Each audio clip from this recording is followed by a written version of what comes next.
Good morning, students, colleagues, St. George's trustees. We created a special assembly this morning to recognize the outstanding contributions of St. George's faculty members. When I interview prospective faculty members, I'm always curious about what draws them to work in a school. And across many years of hiring, there is a common thread. Great teachers were often inspired by their own great teachers. I've been privileged to hear numerous stories from prospective faculty members about the important role that teachers played in shaping their pathway. Teachers who had great radars for how students were feeling and demonstrated kindness and concern in a moment of need. Some were inspired by the challenge issued by teachers whose high expectations and standards motivated them to achieve beyond what they thought was possible. Fortunately for St. George's students past and present, our school is filled with such incredible educators, individuals who have made and continue to make a profound impact on today's students. As I look out into the sea of faces today, I can't help but wonder, who here will return to teach on the hilltop, or who will go on to teach elsewhere? Those may seem like far-fetched questions, yet I believe you are the beneficiary of transformational experiences created by our faculty. And evidence of that abounds in our own faculty. 12 members of the faculty are St. George's alums, including 3 who just joined us this year. Additionally, members of our Board of Trustees may also cite the impression that their teachers made on them here and at other schools as their reason for being involved at St. George's. Based on the personal and professional qualities of the St. George's faculty and their incredible commitment to the school and to all of you, the odds are good that there are future teachers and faculty in our midst right now. Before we move further into today's assembly, let's stop to recognize the contributions of all the St. George's faculty members, whether they are on this stage or not, and who make this education possible.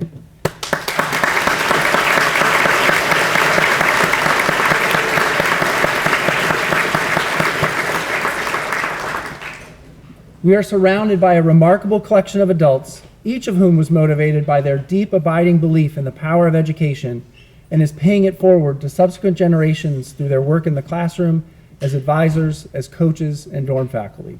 Thank you to St. George's faculty members.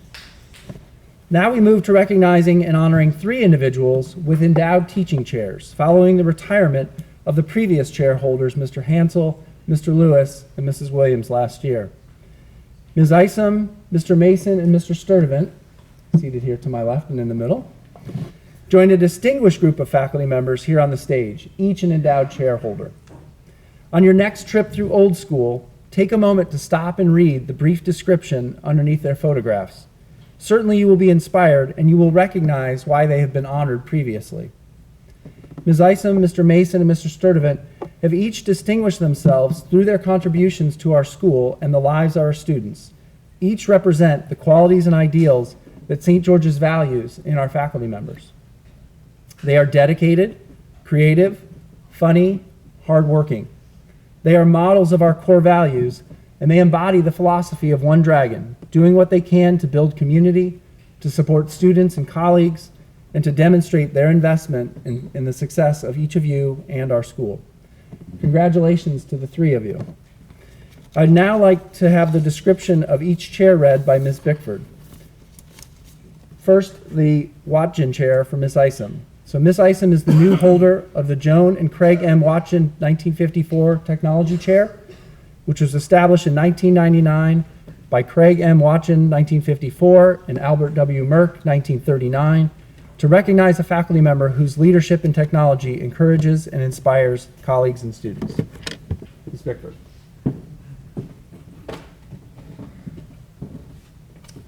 This is what the plaque looks like here, and I'm going to read the inscription for Miss Isom.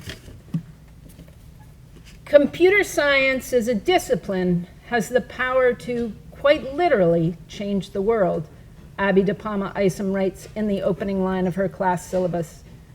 Over the past years, Abby has been a leader in the development and enhancement of teaching and learning in STEM fields, aligning practice with the future landscape students will face. After serving as director of STEM education at the Moses Brown School, she returned to St. George's in 2022 as the chair of our STEM department. In these roles, her immediate goal is for students to graduate with a deep understanding of the digital world and how they might leverage technology to examine problems and create socially responsible solutions. At SG, she has also led the resurgence of the robotics program and co-chairs the Merck Teaching Program for new and early career teaching faculty. In every aspect of her role, Abby models systematic thinking, organization, and efficiency, as well as great energy and sense of purpose. Abby, congratulations. Please come forward.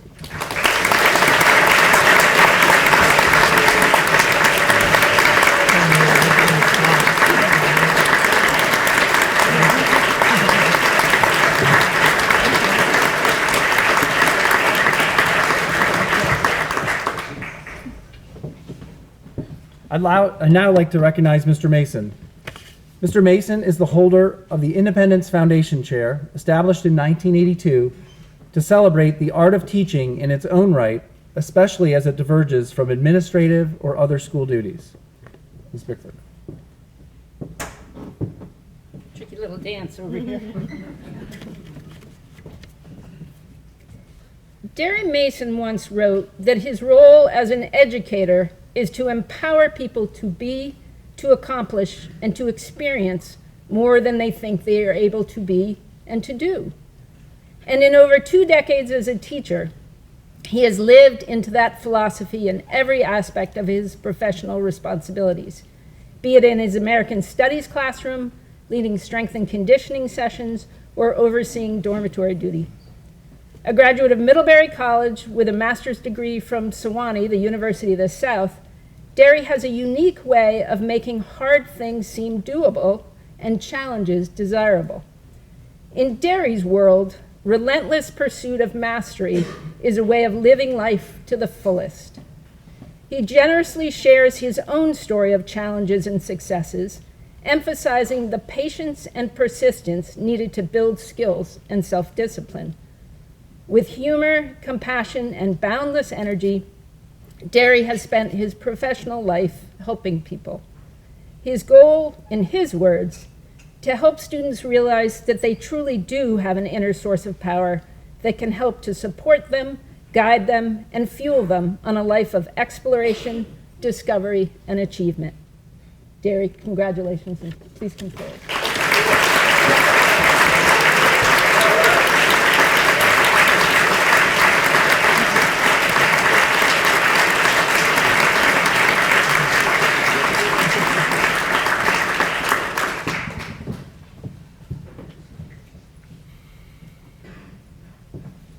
And last but certainly not least, Mr. Sturdivant, who's being recognized with the J. Von Merrick III Chair in Architecture, Art History, and Painting. This chair is presented in honor of former faculty and head of school, J. Von Merrick III, and established in 1982 by John T. Dorrance, Jr., class of 1937, trustee from 1966 to 1989, to promote excellence in teaching architecture, art history, and painting. Ms. Victor.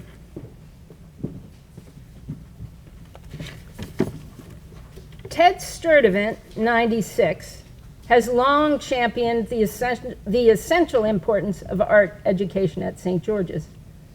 As an alumnus, a relative of many noted educators and local artists, and chair of the Visual and Performing Arts Department, Ted speaks with pride and deep knowledge about the school's strong legacy of arts education, from Drury and Grosvenor to Beislein and Hansel. Ted draws on his experience as a practitioner, from his early years on stage in the Boston Ballet to high school theater tech and lighting experiences, to his cast concrete and furniture design business, to remind us that the arts are an imperative in building our sense of empathy, compassion, discipline, and creation. Ted also understands the importance of iteration, collaboration, and evolution. Under Ted's leadership, the art department now includes music and theater, and together have created a foundational multidisciplinary arts course for all third formers. Outside of the classroom, he knows the value of keeping history, and tradition alive. He is still the one who lights the incense for the annual Christmas festival. Ted, congratulations.